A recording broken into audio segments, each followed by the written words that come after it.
히브리서 10장 19절부터 29절까지입니다.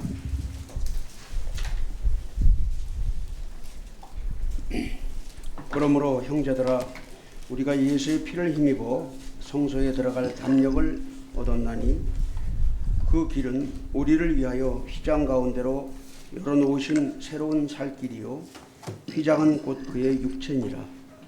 또 하나님의 집 다스리는 큰 제사장이 계심에 우리가 마음의 뿌림을 받아 악한 양심으로부터 벗어나고 몸은 맑은 물로 씻음을 받았으니 참 마음과 온전한 믿음으로 하나님께 나아가자.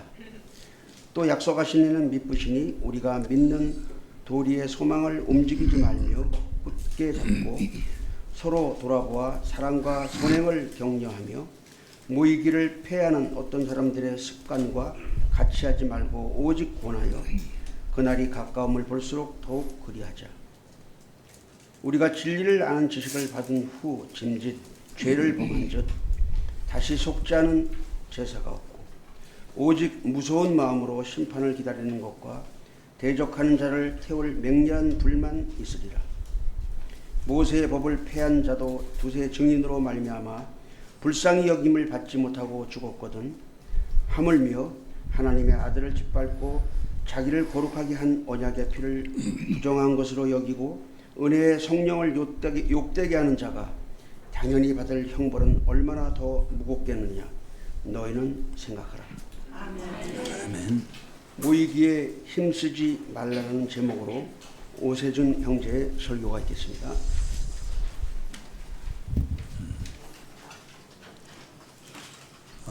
몇 년 전에 우리 교회에 출석했던 어느 권사님이 있었는데요. 가끔 주방에서 봉사도 하고 교회 청소도 하고 이런 일을 했습니다. 그런데 한 번은 청소를 하면서 내가 이거 청소하는 것은 예수님의 때를 벗겨드리는 것이다, 이렇게 얘기를 하더라고요. 속으로 참 깜짝 놀랐는데요. 제 생각에 아마 이분이 교회가 주님의 몸이라는 말을 듣긴 들었는데 그게 무슨 뜻인지를 정확하게 몰랐던 것이 아닌가, 이런 생각이 들었습니다. 교회가 주님의 몸이라는 말을 건물로 오해를 한 거죠. 그러니까 이 교회당, 예배당 와서 깨끗이 더러운 걸 닦고 청소하고 하는 것은 예수님의 때를 닦아드리는 것이다, 이렇게 생각을 한 것 같아요. 교회가 주님의 몸이라고 하는 말은 교회당이 주님의 몸이라는 뜻이 아니에요. 이게 제대로 잘 알아듣는지 어떤 걸 설명할 때에 그게 참 궁금해질 때가 있어요. 끄덕끄덕은 하는데 다 자기 방식대로 이렇게 해석하고 알아듣는 게 아닌가. 교회가 주님의 몸이라는 얘기는 건물을 말하는 게 아니에요. 이 건물을 보고 어떤 건물, 예배당 뭐 이런 걸 보고서 이게 주님의 몸이야, 그게 아니고요. 주님의 몸이라는 얘기는 우리 성도들을 말하는 거예요. 구원받은 성도들의 그 몸, 성도들이 주님의 몸을 이루는 교회가 되는 거예요. 이걸 이해를 못한 건지는 모르겠지만은 아무튼 그 교회당에서 청소하는 것을 예수님 때 닦아준다고 얘기를 했다는 거죠. 굉장히 참 그 충격적인 말이라고 들었는데, 근데 또 한편 생각하면은 때를 닦아준다 그러면 예수님이 자기 때를 닦아주는 것이지 어떻게 우리가 예수님 때를 닦을 수가 있겠어요. 근데 더 중요한 것은 여기서 끝나지 않고 어떤 면에서는 속으로 이런 생각까지 했는지 몰라요. 내가 예수님의 때를 닦아드렸으니까 예수님도 내 때를 닦아주실 거야. 이런 논리인 거죠. 목욕탕 가면 서로 때 닦아주잖아요. 그리고 내가 예수님 때를 닦아드렸으니까 그 예수님도 내 때를 좀 닦아주시겠지. 또 닦아달라고 해야 되겠다.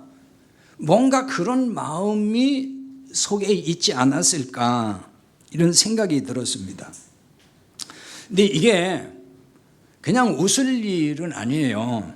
왜냐하면 똑같은 현상은 아니지만은 이와 유사한 생각을 가진 신자들이 있거든요.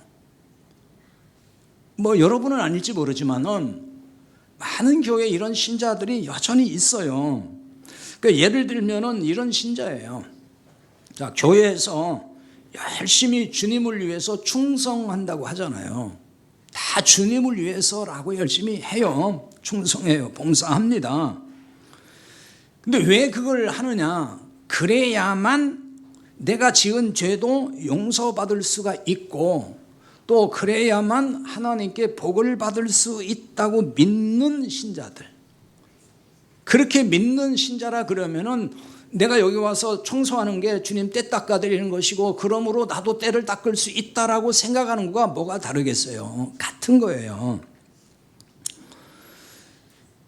자, 누구나 한 주간 살아가면서 실수도 하고 또 본의 아니게 죄를 짓지요. 자, 말로도 죄를 짓고 생각으로도 죄를 짓고서 사는 것이 우리들이에요. 자, 때로는 이게 죄인 줄도 모르고 죄를 져요.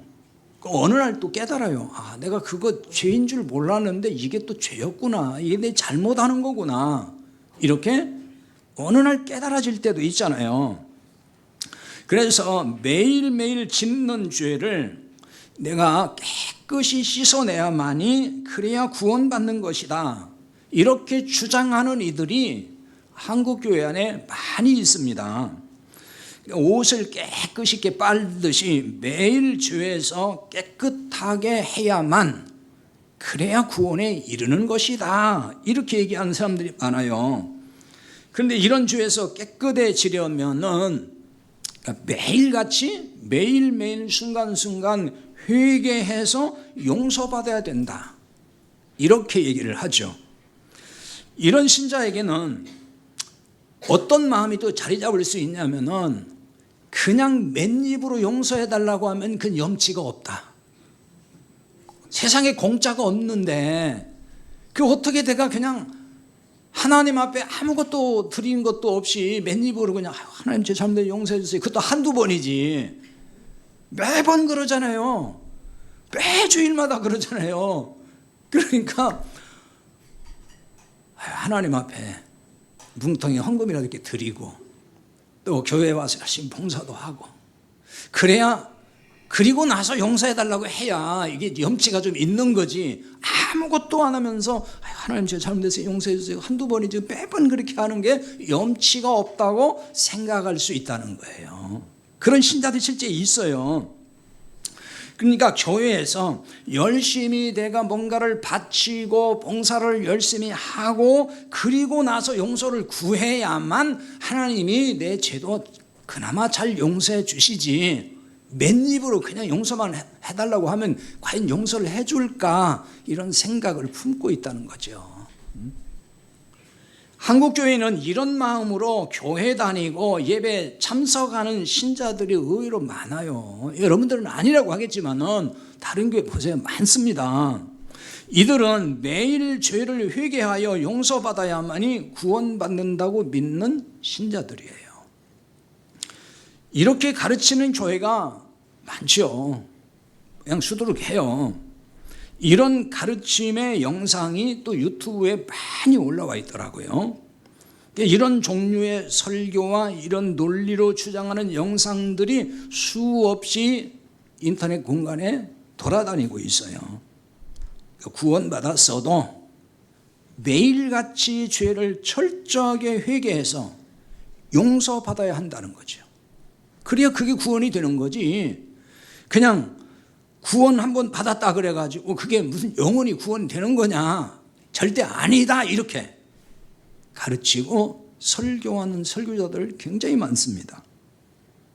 유명 목회자 가운데도 있고 유명 설교자들 가운데 그렇게 얘기를 하고 있어요. 그리고 이런 설교나 주장을 자꾸 듣다 보면은 그게 다 옳은 말로 들릴 수 있습니다. 왜냐하면 뭐 그런 말을 그냥 하겠어요? 다 근거를 또 얘기하잖아요. 성경에 이렇게 있지 않습니까? 이렇게 있지 않습니까? 그런데 왜 한번 구원받으면 그 구원이 영원히 된다고 말을 합니까? 아닙니다. 이렇게 얘기를 한단 말이에요. 이제 그런 얘기를 듣고 보면은 겁이 덜컥 날 수 있어요. 그러면 나는 정말 구원을 받는 거야, 못 받는 거야? 나는 구원 받았다고 생각하고 내 구원은 영원히 구원 받았다고 생각했는데 그럼 나는 중간에서 나도 그럼 탈락될 수 있는 거야? 이렇게 생각이 들 수 있어요. 그러다 보면은 이 구원 문제에서 혼란이 오고 갈피를 못 잡을 수 있습니다. 우리 교회 나왔다가 어떤 형제가 그리고 그냥 간 사람이 있어요. 그래서 그런 얘기를 또 자꾸 듣다가 그게 맞다고 갔어요. 그냥 떠나버렸어요. 자, 최근에 또 우리 교회에 이렇게 오시는 분들도 계시고 또 우리 교회 오래 다녔어도 여전히 이 구원 문제에 대해 정립이 안 된 분들이 많이 있어요, 보면은. 그래서 오늘 이 문제를 좀 다시 살펴보려고 합니다. 그런 말씀을 주는 성경이 참 많이 있지만은 히브리서 오늘 10장을 통해서 이 문제를 다시 한번 정리를 해보겠습니다. 10장 전체를 다 세세히 살펴볼 수가 없죠. 시간 때문에. 일부만 좀 상고하는데요. 특별히 영원한 속죄와 관련한 구절을 중심으로 해서 말씀을 같이 보겠습니다. 이 히브리서 10장은 구약의 제사 제도를 통해서 뭘 설명하는 거냐면요. 복음을 설명하는 거예요. 은혜의 복음을 설명하고 있어요. 그래서 히브리서 8장부터 해서 10장 18절까지는 구약의 동물 희생제사와 또 신약의 그리스도의 희생제사를 비교 설명을 해요. 그러니까 구약 동물 희생제사에는 불완전했다. 그러나 신약의 그리스도의 희생제사는 완전한 것이다. 그렇게 비교해서 설명을 하는 것이 8장부터 10장까지예요. 구약에서는 그럼 동물 희생제사를 왜 드렸을까요? 가장 중요한 이유가 뭐겠어요? 죄를 용서받기 위해서입니다. 죄사함 받기 위해서지요. 그래서 히브리서 9장 22절에 보면은 피 흘림이 없은즉 사함이 없느니라 이렇게 말씀을 한다고요. 동물의 피 흘림을 통해서 죄를 용서받을 수가 있었습니다. 그래서 동물의 희생제사를 드렸어요. 하지만 이 방식은 영원한 것이 아니고 한시적이었다는 거죠. 그래서 10장 오늘 히브리서 10장 1절에 보면 그렇게 말씀을 하죠. 그걸 보여준 말씀이 있죠. 율법은 장차 올 좋은 일의 그림자일 뿐 참 형상이 아니므로 해마다 늘 드리는 같은 제사로는 나오는 자들을 언제나 온전하게 할 수 없느니라. 이게 그 뜻이에요. 그러니까 율법으로 드리는 피의 희생 제사는 뭐라고요? 그건 그림자였다. 참 형상이 아니었다. 그 얘기거든요. 이것은 온전하게 할 수가 없었다는 거예요. 이게 온전하게 할 수 없다 할 때 온전하다는 말은 성취하다, 완성하다, 끝낸다 이런 얘기거든요. 그래서 구약의 동물 희생 제사로는 죄 문제를 완전히 끝내지 못했다는 거예요. 반복해야 됐다는 얘기죠. 그러므로 그리스도가 오실 때까지 희생 제사를 반복적으로 해야 했다는 얘기예요. 히브리서 10장 11절에 보면은 제사장마다 매일 서서 섬기며 자주 같은 제사를 드리되 이 제사는 언제나 죄를 없게 하지 못하거니와 이렇게 말씀하잖아요. 반복되는 이 제사를 드리지만은 이 제사로는 이 희생 제사는 죄를 없게 할 수가 없었다는 거예요. 그러니까 영원한 속죄 제사가 될 수 없었다고 말씀을 하는 겁니다. 구약의 제사장들이 드리는 제사는 날마다 반복됐어요. 그러니까 하루도 거르지 않고 아침과 저녁으로 또 드렸어요.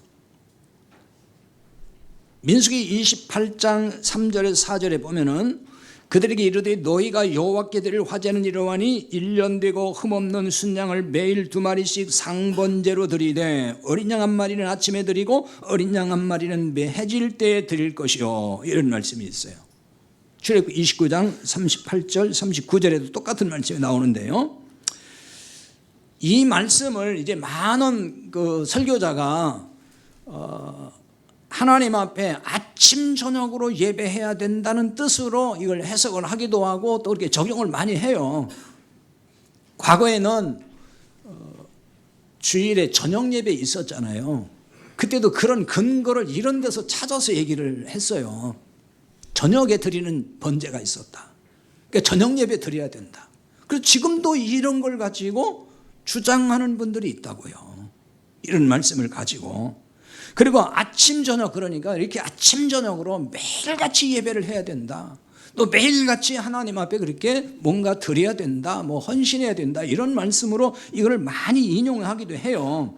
근데 과연 이게 그런 말씀일까? 이런 말씀을 주시려고 이런 것들이 기록됐을까?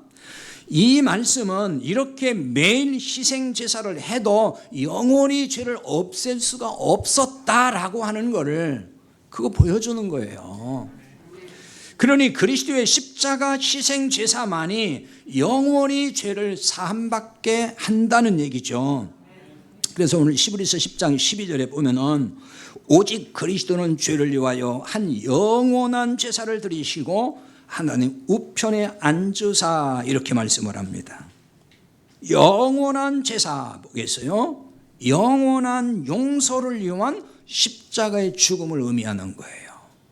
희생제사, 그거는 용서를 위한 거잖아요. 그러니까 영원한 제사니까 영원한 용서잖아요. 그때 또 용서받는 게 아니고 그냥 아예 영원히 다 한꺼번에 용서하시기 위한 십자가의 죽음이었다는 얘기예요. 그래서 한 영원한 제사 그랬죠. 단 한 번, 그런 말이에요. 단 한 번으로 영원한 속죄의 제사를 했다는 말이에요. 하나님 우편에 앉으셨다는 말도 이거를 나타내주는 표현인 거예요. 그 앞에 11절에서 보면은 제사장은 서서 그랬잖아요. 항상 서서. 원래 성전 안에, 성막 안에는 의자 없어요. 다 서서 해야 돼요. 계속 일을 해야 되기 때문에. 그래서 예수님이 하나님 우편에 앉으셨다, 영원한 제사를 드리고 앉으셨다는 얘기는 그 영원한 제사, 이게 이제 다 끝냈다 그 말이에요. 그래서 앉았다는 표현은 다 끝냈다는 얘기를 하는 거예요. 완벽하게 끝냈다는 얘기예요. 그러므로 그리스도를 믿음으로 죄에서 용서받으면 그 용서받음이 그 효력이 영원하다, 그 얘기인 거예요. 어느 일정 기간만이 아니고 영원하다는 거예요. 또 14절, 10장 14절인데요. 거기에도 그렇게 말씀해요. 그가 거룩하게 된 자들을 한 번의 제사로 영원히 온전하게 하셨느니라. 한 번의 제사로 영원히 온전하게 하셨어요. 거룩하게 된 자들을. 거룩하게 된 자들이 누구예요? 구원받은 자들이잖아요. 이거를 이제 공동번역으로 보면 조금 더 쉽게 되어 있는데요. 참고하기 위해서 공동번역을 읽어드릴게요. 그분은 한 번 당신 자신을 바치심으로 거룩하게 만드신 사람들을 영원히 완전하게 해주셨습니다. 이게 번역을 했어요. 훨씬 이해가 빠르죠. 근데 여기 이제 완전하게 했다, 온전하게 했다, 이거는 10장 1절에 온전하다는 말과 같은 단어를 쓰고 있어요. 똑같은 말이에요. 성취했다, 끝냈다, 완성, 그런 뜻이에요. 그것도 영원히 온전하게 하셨다 그랬죠. 영원히는 어떤 뜻이냐면은 이게 계속해서 그런 말이에요. 끊임없이 계속해서 계속 그런 얘기입니다. 그러니까 모든 죄에서 용서받아 거룩하게 된 사람을 계속해서 끊기지 않고 죄 없다고 하신다는 얘기예요. 그 말씀인 거예요. 또 히브리서 10장 17절 18절인데요. 거기는 이렇게 말씀하죠. 또 그들의 죄와 그들의 불법을 내가 다시 기억하지 아니하리라 하셨으니 이것들을 사하셨은즉 다시 죄를 위하여 제사 드릴 것이 없느니라, 이렇게 말씀했어요. 모든 죄를 용서하셨어요. 영원히 용서하셨어요. 그러니까 하나님은 이제 그 죄를 다시는 기억도 안 하신다는 거예요. 아니 영원히 용서하셨다고 말씀하시고 나서 그 죄를 또 끄집어내서 그것 가지고 심판한다 그러면은 하나님은 거짓말쟁이잖아요. 그 하나님 아예 기억도 안 하신다는 거예요.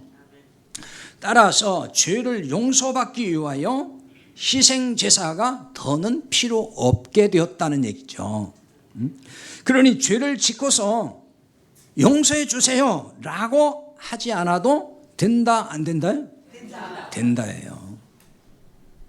자, 여기서 오해하지 말아야 돼요. 제가 왜 자꾸 이런 오해하지 말자는 표현을 쓰냐면요, 오해하는 사람 자꾸 생겨서 그래요. 설교를 끝에서 처음부터 끝까지 쭉 듣고 이해를 해야 되는데 토막토막만 듣는 분이 있어요. 토막토막만. 졸다가 그럴 수도 있고 딴 생각하다 그럴 수도 있고, 그 토막토막만 이해를 하니까 어떤 건 오해를 해버려요. 그냥 오늘 설교 이상하더라 막 이러면서. 그러니까 죄 용서를 안 받아도 된다고 하더라 또 막 이렇게. 그러니까 죄 져도 된대 막 이렇게 자기 나름대로요. 죄를 짓고 자 여기 용서해 주세요 라고 안 해도 된다는 얘기는 죄를 짓고 뉘우치지 않아도 된다거나 또 죄를 짓고 살아도 상관없다 얘기가 아니에요. 죄를 짓고 살아도 되냐고요? 아니지. 그거는 죄라고 깨닫게 되면 아 내가 이게 죄구나 내가 잘못했구나 그러면 어떻게 해야 돼요? 그러죠. 십자가를 바라보고 애통하고 그리고 거기서 돌이키는 이런 일을 해야 되는 거죠. 죄 짓고 그냥 빤빤하게 아, 괜찮아 뭐 영원히 용서하셨대 그러니 나 구원받았으니까 괜찮아 그건 아닌 거예요. 다만 어떤 죄를 지어도 이미 그 죄는 용서받은 죄라는 뜻인 거예요. 여기서 또 오해하지 말아야 돼요. 그러니까 이해를 돕기 위해서 어떤 죄를 지어도 라는 말을 제가 쓰는 거예요 지금. 그러니까 모든 죄에서 용서받고 거듭난 사람이 그럼 함부로 살까요? 마음대로 살아요? 그렇게 못해요. 살 수 없어요 그렇게. 왜 그럴까요? 그걸 보여주는 말씀이 이제 16절이에요. 10장 16절. 거기 이렇게 말씀해요. 주께서 이르시되 그날 후로는 그들과 맺을 언약이 이것이라 하시고 내 법을 그들의 마음에 두고 그들의 생각에 기록하리라. 바로 이 말씀이에요. 여기 내 법을 그들의 마음에 두고 생각에 둔다 그랬어요. 생각에 기록한다. 내 법은 새 언약을 말하는 거예요. 법이 두 가지예요. 옛법, 새법이 있어요. 옛법은 옛 언약이라고 그러고 구약 율법이에요. 새 언약, 새 법은 신약의 복음이에요. 그리스도를 말하는 거예요. 그러니까 여기서 지금 내 법은 새 언약을 의미하는 거예요. 이것을 이제 로마서 8장 2절에 보면은 생명의 성령의 법 이렇게 나와 있어요. 같은 얘기예요. 생명을 주는 법. 그게 성령의 법. 같은 얘기를 하는 거예요. 그거 복음이란 얘기예요. 그게 생명을 주잖아요. 우리를 구원받게 한단 말이에요. 성령은 진리의 영이잖아요. 그러니까 그 진리가 우리를 구원하는 거 그걸 말하는 거예요. 그럼 이런 사람이 자, 그 성령이 우리에게 들어온 사람, 그러니까 이 법을 구원받은 자의 마음에 기록하니까 그 진리의 성령이 우리 안에 왔다는 얘기를 하는 거예요. 우리 마음에 뭘 어떻게 기록을 하겠어요? 성령이 우리 안에 오시잖아요. 구원받으면은. 그걸 말하는 거예요. 그러므로 구원받은 자의 마음과 생각을 누가 지배하겠어요? 성령님이 지배하고 이끌어 가시는 거예요. 그걸 성령의 인도를 따라 산다 이렇게 말을 하는 겁니다. 진리의 성령님이 나를 지배해요. 진리의 말씀, 복음이 우리를 이끌어가는 거예요. 이런 사람이 마구 죄를 지으며 살겠어요? 그렇게 못 살아요. 그렇게 살라고 해도 안 살아요. 그럴 수가 없죠. 물론 이런 건 있어요. 우리의 한계가 있잖아요. 육신을 입었기 때문에. 그리고 이 세상이라고 하는 미혹이 많고 시험이 많고 죄가 관영한 이 땅에 살기 때문에 그 영향을 받아서 연약하여 죄를 지을 수 있어요. 그러니까 죄를 지어도 좋다는 얘기가 아니고 죄를 지을 수도 있다. 그 얘기입니다. 잘 들으셔야 돼요. 유혹을 이기지 못해서 또 죄를 지을 수도 있어요. 그리고 우리는 생각이 부족한 사람들이에요. 생각도 부족하고 또 우리가 똑똑한 것 같지만 무지할 때가 많아요. 그래서 뭔가 내가 이게 판단을 잘못하고 그래서 또 넘어지고 또 죄를 짓고 이럴 수 있단 말입니다. 그런데 이 죄를 이렇게 죄라고 하는 게 또 뭐 내가 행실을 통해 나타날 때에 그럼 그거를 막 회개하지 않는다고 이것도 잘못했어 이것도 용서해 주세요 이렇게 하지 않는다고 해서 그럼 구원 탈락되는 거냐? 아니라는 얘기예요. 그거는 한 번 구원은 영원한 구원이 아니라고 주장하는 사람이 참 많아요. 보면 우리 한국교회에 매일 짓는 죄를 철저하게 회개해서 용서받아야 구원받는다 이렇게 얘기를 한단 말이에요. 그러면 잘 생각을 해봐야 돼요. 우리가 무슨 실정법을 어기거나 아니면은 이게 눈에 딱 띌 정도로 어떤 죄라고 여기는 그런 것들을 어길 때는 뭐 그런 대로 또 그게 생각이 나서 아이고 하나님 잘못 이렇게 할 수 있겠지만 사람이 꼭 그런 죄만 지는 거예요? 마음으로 죄 안 져요? 지금도 앉아서 마음으로는 별 생각 다 하는 사람이 있을 거라고 지금 예배 끝나고 와서 이 왼수 내가 어떻게 할까 막 이러고 수도 없이 그런 죄를 짓는 게 우리 사람이에요. 그럼 그때마다 다 하나님 이거 또 죄 잘못했어요 이거 잘못했어요 용서해 주세요 용서해 준 거예요 뭐 이렇게 물어볼 거예요. 죄를 지을 때마다 회개하여 용서받으라는 그 말은 그리스도의 영원한 속죄를 부정하는 것이 되는 거예요. 아니 영원히 용서했다는데 왜 또 자꾸 용서해달라고 용서해 준 거 맞아요 왜 물어보냐고요. 했다는데 그거 다 과거형으로 돼 있어요. 과거형으로 이미 다 끝났다는 거예요. 예수님을 보고 다시 십자가에 못 박혀 죽으세요 하는 것과 똑같은 거예요. 히브리서 10장 18절에 보면은 죄와 불법을 사하셨은즉 다시 죄를 위하여 제사 드릴 것이 없느니라 이렇게 말씀하잖아요. 제사는 반드시 어디서 드리죠? 성전에서 드렸습니다. 구약에서는 자기 집에서 하는 게 아니에요. 반드시 성전, 예루살렘 성전이에요. 그러니까 성전에 나와 제사해야 한다는 말은 성전에 모이는 것을 의미하는 거죠. 히브리서를 기록한 그 연대, 그 시기가요, 예루살렘 성전이 무너진 AD 70년 전이라고 대부분 학자들이 이렇게 보고 있어요. 예루살렘 성전이 완전히 무너진 게 AD 70년이거든요. 로마 장군 디도에 의해서. 근데 그 이전에 히브리서가 기록된 것이라고 보거든요. 그래 이 얘기는 뭐냐? 성전 제사가 여전히 있을 때라는 얘기죠. 성전이 무너지지 않았으니까 그 성전 제사를 했단 말이에요. 그런데 예수님은 이미 오셨잖아요.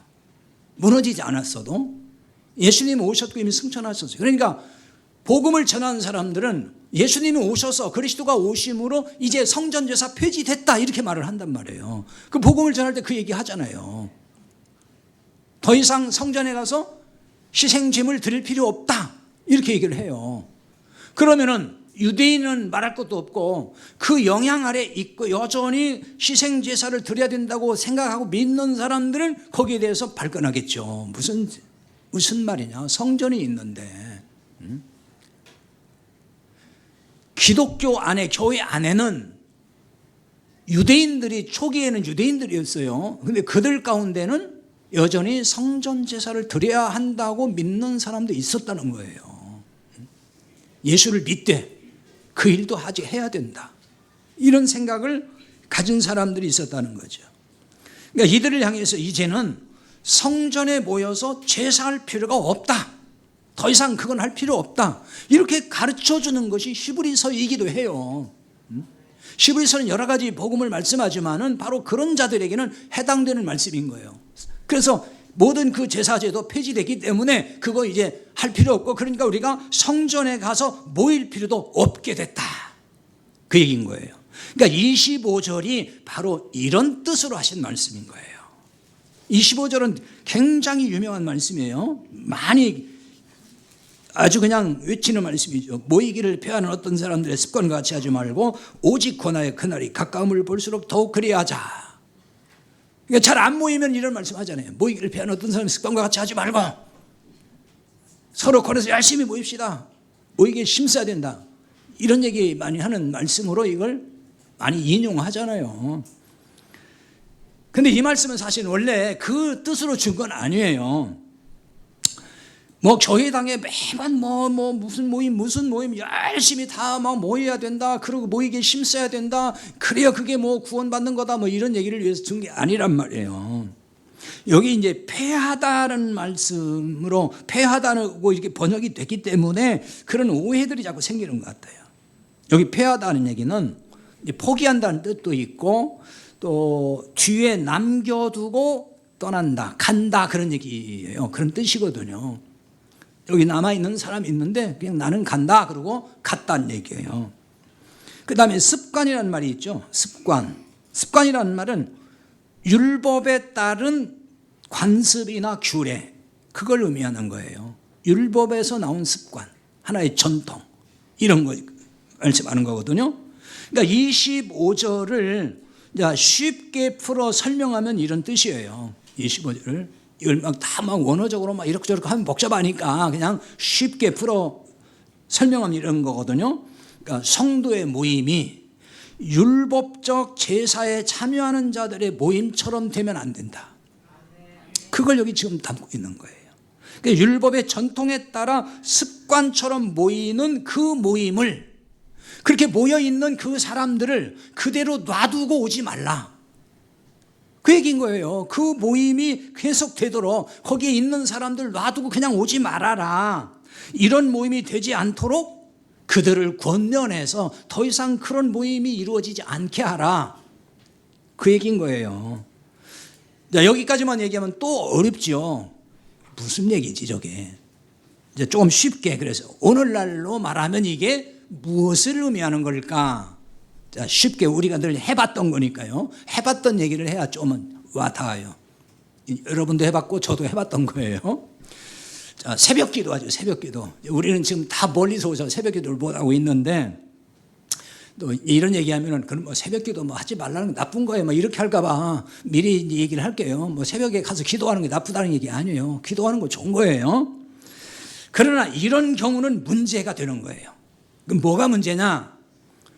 아니 뭐 새벽에 기도하는데 뭐가 문제가 될 수 있어요? 이럴지 모르지만은 잘 생각해 보시라고요. 그러니까 새벽 기도를 빠지지 않고 해야만, 그날 빠지지 않고 그날 하루를 시작해야만 하루가 편하고 형통하다고 믿고 모이는 거. 그래서 새벽 기도 모임에 가는 거예요.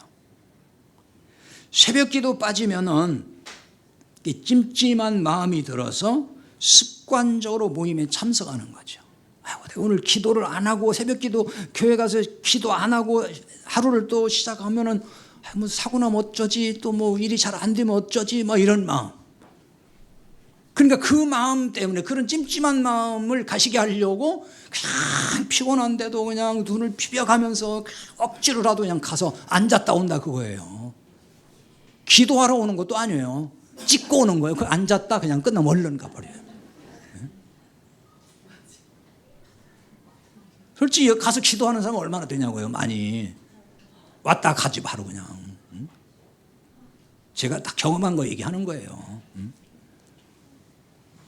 새벽마다 내 죄를 회개하면서 기도해야만이 그날 일이 잘 풀리고 재수 없는 일 안 생기고, 그런 생각 속에 그 모임에 간다. 그러면 그 새벽 기도는 그게 문제란 말이에요. 그게 그 모임은 문제다. 그런 것은. 주일 예배도 마찬가지예요. 주일 예배 모임에 빠지지 말아야만이 그저 한 주간이 평탄하고 또 잘 될 수 있다고 믿고 그 예배 모임에 나와요. 한 주간 지은 죄를 회개하면서 용서를 빌기 위해서 예배 모임에 나와요. 그 나오면 그러잖아요. 한 주간 또 뭐 잘못 살았고요, 뭐 말씀대로 못 살았고요, 그러면서 또 막 회개한다고 하잖아요.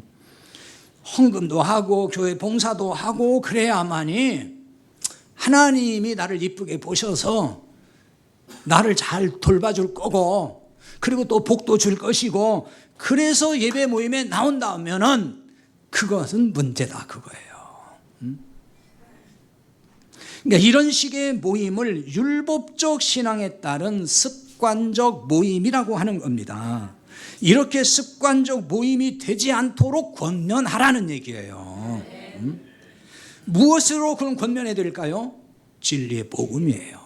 우리가 권면할 수 있는 건 다 복음이에요. 진리로 하는 거예요. 성경에서 말하는 권면은 다 그거예요. 그래서 여기 권하다 하는 얘기는 파라칼레오라고 해서 많이 나오는 말이에요. 위로하다는 말로도 많이 써요. 위로하다. 그 왜 이 말을 여기서 쓰는 걸까요? 이것을 알려면 왜 습관적으로 모이는지를 알아야 돼요. 왜 그러면은 많은 교인들이 습관적으로 교회에 모일까요?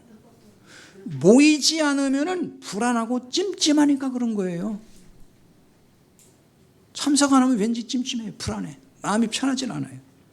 그래서 모이면은 습관적으로 모이는 거니까 습관적으로 회개하고 습관적으로 기도하고 습관적인 예배를 해요. 종교 행위를 하는 거예요. 그게 바로 습관적으로 그냥 입에 발린 기도 하잖아요. 늘 한 주간도 잘못 살아싸우니 뭐 시작부터 해가지고 매번 그러잖아요. 매번. 그게 뭐예요? 그냥 습관적인 기도지요. 습관적인.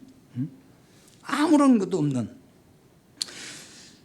그러니까 이들은 참 알고 보면은 율법주의 신앙의 폐해자예요.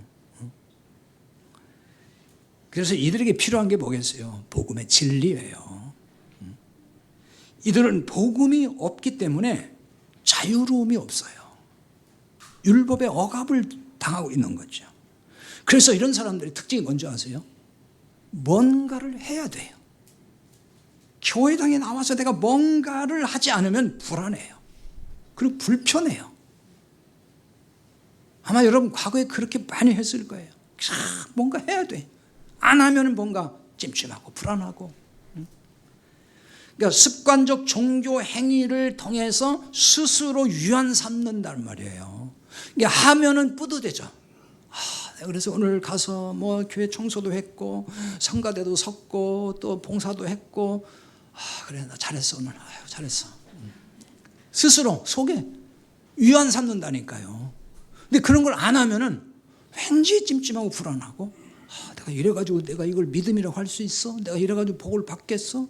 이래가지고 하나님께 칭찬 받겠어? 막 심하면 이래가지고 내가 구원 받았다고 할 수 있겠어? 막 이런단 말이에요. 자기를 스스로 막 자책을 하는 거죠. 이런 신자에게 복음의 진리로 권면해야 된다는 거죠. 복음으로 위로해 주라는 거예요.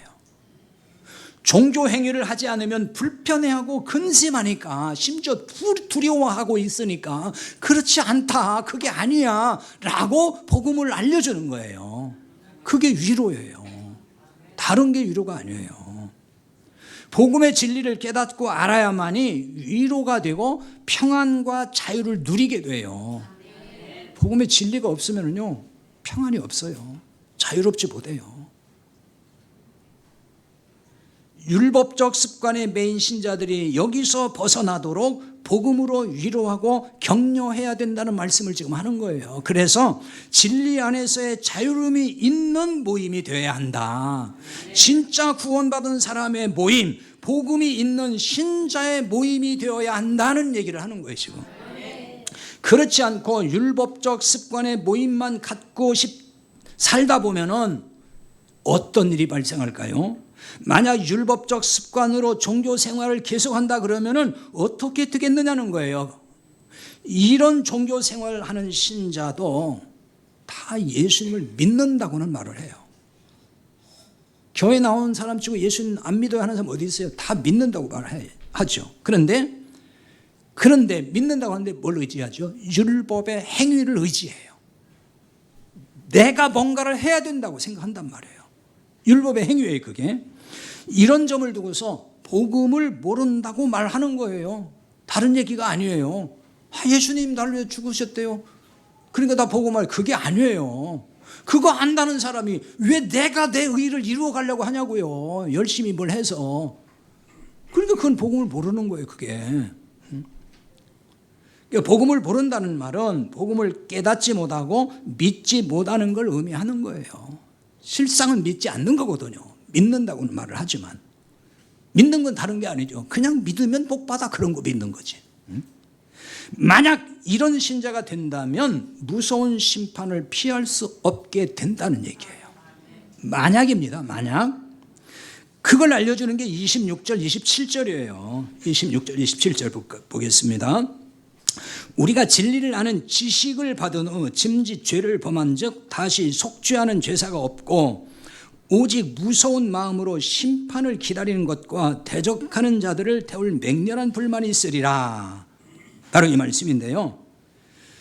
이 말씀을 근거로 해서 구원을 받았어도 구원에서 탈락할 수 있다라고 주장을 한다고요.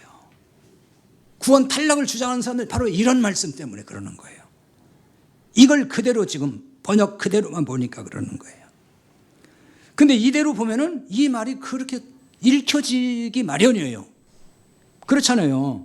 우리가 진리를 아는 지식을 받은 후, 진리를 아는 지식이 뭐예요? 복음이에요. 그 복음을 받았어요, 내가. 근데 짐짓 죄를 범하면, 이거는 고의적으로 그 말이거든요. 고의적으로 어떤 죄를 범하면 다시 속죄하는 죄가 없고 그 다음에 맹렬한 심판만 있다. 무서운 심판만 있다.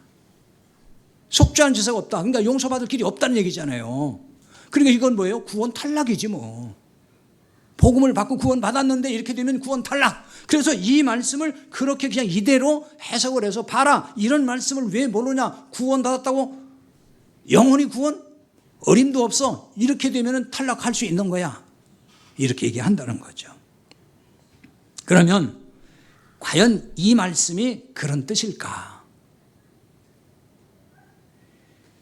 26절은 이유를 설명하는 앞에 있는 왜냐면이라고 하는 헬라어의 가르라고 하는 접속사가 있거든요.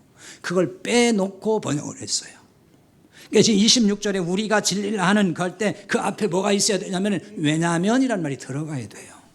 그 단어가 있는데 빼놓고 번역한 거예요. 그러니까 이게 독립절로 보이는 거예요, 자꾸만. 그래서 이 말씀 하나로 그대로 해석을 해버리는 거죠. 근데 여기에 접속사 왜냐면이라는 접속사가 있어요. 그리고 죄를 범한 즉 그랬잖아요. 이 죄를 범했다는 얘기는 하마르타논 턴이라고 되어 있어요. 그래서 이거는 그 하마르타노, 그러니까 죄를 짓다라고 하는 현재 분사형이거든요. 이게 무슨 뜻으로 쓰이는 거냐면 조건을 나타낸 말로 지금 쓰고 있는 거예요. 그래서 26절은 이렇게 시작해야 맞는 거예요. 왜냐하면 가르, 왜냐하면 그리고 만약 그게 들어가야 되는 거예요. 그러니까 어떤 그 가정법인 거죠. 만약, 왜냐하면 만약 우리가 진리를 아는 지식을 받은 후 이렇게 읽어야 되는 거예요.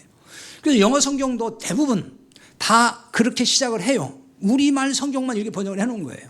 영어 성경이 있으면 다 보시라고요. 한번. 거의 다 for if로 시작을 해요. 어떤 성경은 그냥 for만 썼더라고요. 어떤 성경은 if만 쓰기도 있고, 어쨌든 대부분은 권위 있는 영어 성경은 다 for if로 시작을 합니다. 왜냐하면 만약 그 말이잖아요. 가정법을 쓰고 있는 거예요. 그러니까 지금 26절은 가정법인 거예요. 실제 그렇게 된다는 게 아니란 말이에요. 그러니까 왜냐하면 만약 우리가 이렇게 읽어야만이 이 원뜻을 잘 이해할 수 있다는 얘기가 되는 거죠. 그러니까 이걸 역으로 말하면은 진짜 구원받은 사람은 고의로 죄를 짓지 않는다. 그 말이 되는 거예요. 그리고 여기 죄를 짐짓 고의로 죄를 범한다 이 말도 어떤 도덕적인 죄를 얘기하는 게 아니에요. 이것은 그리스도를 고의적으로 부정하고 그리스도를 구원의 주님으로 믿지 않는 죄, 그거를 말하는 거예요. 그래서 고의적인 죄가 무엇인지, 바로 이 짐짓 죄를 범한다는 것이 무엇인지 바로 29절에서 그걸 구체적으로 말씀을 하고 있어요. 그 29절에 이렇게 나와 있잖아요. 하물며 하나님의 아들을 짓밟고 자기를 거룩하게 한 언약의 피를 부정하게 여기고 은혜의 성령을 욕되게 하는 자. 이게 그 말이에요. 아들을 짓밟고 예수 그리스도를 짓밟고 자기를 거룩하게 한 언약의 피를 부정하게 여기고, 이게 다 뭐예요? 그리스도를 부정하는 거잖아요. 복음을 부정하는 거란 말이에요. 진짜 구원받은 사람은 고의적으로 이렇게 복음을 부정하지 않는다는 얘기예요. 그래서 이걸 지금 가정법으로 쓰는 거예요. 또 말씀드리지만은 진짜 구원받은 자는 고의적으로 그리스도를 부정하지는 않는다는 거예요. 제가 왜 자꾸 진짜 하는 줄 압니까? 가짜가 많아서 그러는 거예요. 어쩔 수 없어요. 가짜가 많으니까.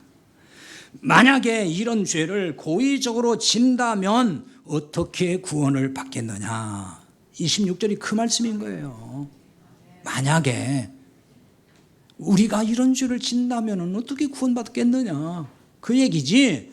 이렇게 실제로 구원받은 사람이 이런 죄를 짓고 그래서 구원 탈락이 된다는 얘기를 하는 게 아니란 말이에요. 그리고 말씀드렸듯이 그 죄도 도덕적 죄가 아니고 그리스도를 구원의 주님으로 믿지 않는 죄, 그 죄인 거예요. 그래서 26절은 25절에 그날이 가까움을 볼수록 권면해야 할 이유를 설명하는 거예요, 이게. 그래서 그날이 가까움을 볼수록, 그날에 대해서는 여러 해석이 있는데요. 보편적으로 많이 하는 해석이 주님이 오시는 날, 또 약간 좀 넓은 의미에서 심판의 날, 이렇게 보거든요. 근데 이것은 당시로 보면은 이게 박해의 날이에요, 박해의 날. 그래서 개인 종말의 날로 봐도 무방한 거예요. 율법적 습관으로 신앙생활 하다가 종말을 맞으면 되겠느냐, 그 얘기입니다. 이게 지금 만약에 율법적 습관으로 신앙생활 하다가 종말 맞으면 되겠느냐. 그러니까 율법으로 돌아가서 다시 동물 제사를 드린다면 예수님을 짓밟는 것이 되는 것이 아니냐, 그 얘기예요. 이런 일은 언약의 피를 부정하는 것으로 여기는 것이 아니냐, 그 얘기예요. 그래서 26절은 율법적 습관을 따라 신앙생활하는 사람들에게 자극을 주는 말씀인 거예요. 율법적 습관으로 모이기에 힘쓰지 말라고 쇼크를 주고 있다는 거죠. 율법적 습관으로 모이다 보면은 영원한 멸망의 길로 갈 수 있기 때문에 이런 쇼킹한 이야기를 하는 거예요. 율법적 습관으로 모인다는 말이 뭐겠어요? 복음을 모르니까 그러는 거잖아요. 그럼 복음을 모르는데 모이기에 힘쓰면 매우 위험해진다는 얘기예요. 왜 위험할까요? 이런 신자는요, 모이기에 힘쓰는 그것도 자기 의의가 돼요. 자기 의의로 생각한다니까요. 그래서 어떤 일이라도 뭔가 일을 할 때에 정말 일이 잘 풀려요. 그걸 형통하다 그러죠. 그러면 어떻게 생각하냐면, 그래, 내가 그동안 열심히 예배도 안 빠지고 예배 생활 열심히 하고 충성하고 봉사했더니 하나님이 그래서 나한테 이렇게 복을 주는 거야. 그래서 일이 잘 풀리고 있어, 이렇게 믿는다고요. 그러다가 일이 또 뜻대로 안 풀려요. 항상 잘 풀려요? 안 풀릴 때 있잖아요. 생각대로 안 돼. 그러면 또 어떻게 생각하냐? 내가 요새 좀 열심히 없어서 예배도 한번 빠지고 새벽 기도도 빠지고 며칠 빠졌더니 이렇게 일이 안 풀리네. 하나님이 또 벌 주나 봐. 이렇게 또 생각한다는 거예요. 그래서 내가 기도의 분량이 부족한가? 옛날에 1시간씩 기도한 거 내가 요새 바쁘다고 30분밖에 안 했더니 그러니까 일이 안 풀리는구나. 내가 헌신이 좀 부족한가? 좀 몸살 나서 좀 일을 제대로 안 했더니 이런 일이 자꾸 생기나? 이러면서 자꾸 자기를 자책한다고요. 그러니까 복음을 모르는 구원받지 못한 신자의 열심은 이래서 위험하다는 거예요. 복음을 모르면 종교 행위에 의지해서 평생을 아마 그렇게 살 거예요. 그렇게 반복되는 신앙생활 할 거라고요. 자기 나름대로는 열심히 하는 거잖아요. 열심히. 근데 뭐가 없어요? 늘 그러니까 자유함이 없잖아요. 힘들어요.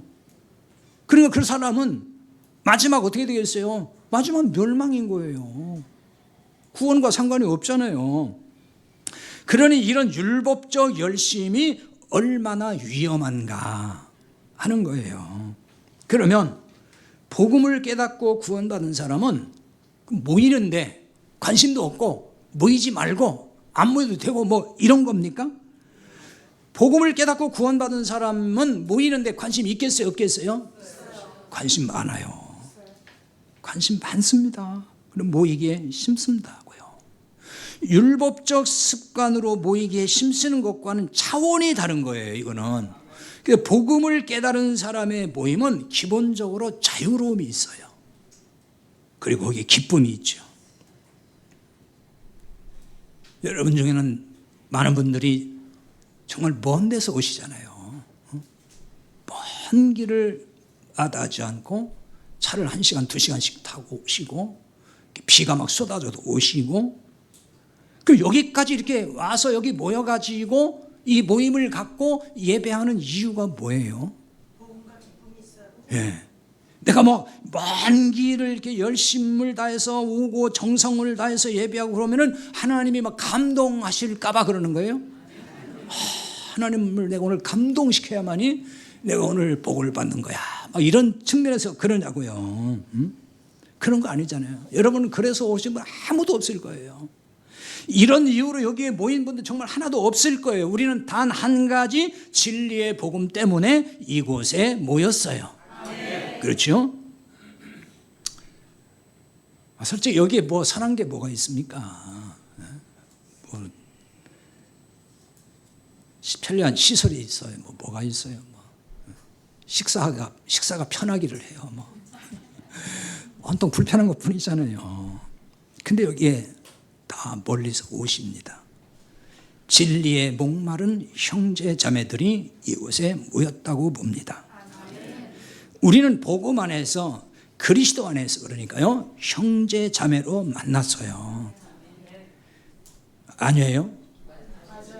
그 이웃집 아줌마 아저씨로 만난 거예요 지금? 여기는 주 안에서 형제 자매로 만난 거예요. 그래서 원래 하나님 가족이라 그러잖아요 우리. 그래서 얼마나 소중하고 귀한 만남인지 모른다고요. 따라서 우리는 24절 말씀대로 서로 돌아보아 사랑과 선행을 격려해야 되는 겁니다.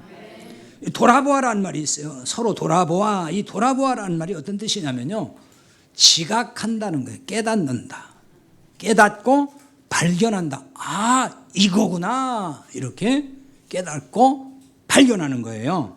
그럼 뭘 그렇게 깨닫고 발견해야 되겠습니까? 우리는 여러분 옆에 있는 분들을 서로 보면서 깨닫고 발견해야 될 게 있는 거예요. 그게 뭐겠습니까? 우리 공동체에 나와 있는 여기 있는 옆에 있는 성도가 나의 형제요 지체라고 깨닫고 그렇게 발견하는 거예요. 이런 발견이 있어야 돼요. 그 발견을 못하니까 째려보지 그 옆에서. 자, 그러므로 사랑과 선행을 격려해야 되는 겁니다. 사랑과 선행이 뭡니까? 복음으로 생명을 살리는 거예요.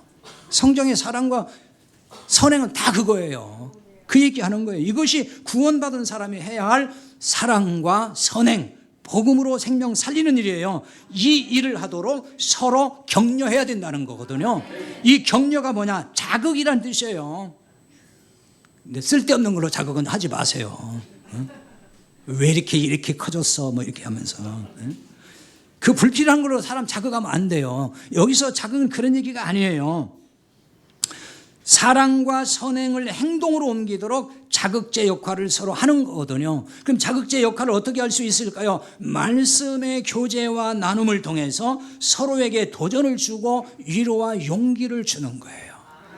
그래서 그 중심에는 복음의 말씀이 있어야 되는 것입니다. 우리의 모임이 이런 점에서 신선한 자극과 활력이 될 수 있어야 되는 거죠.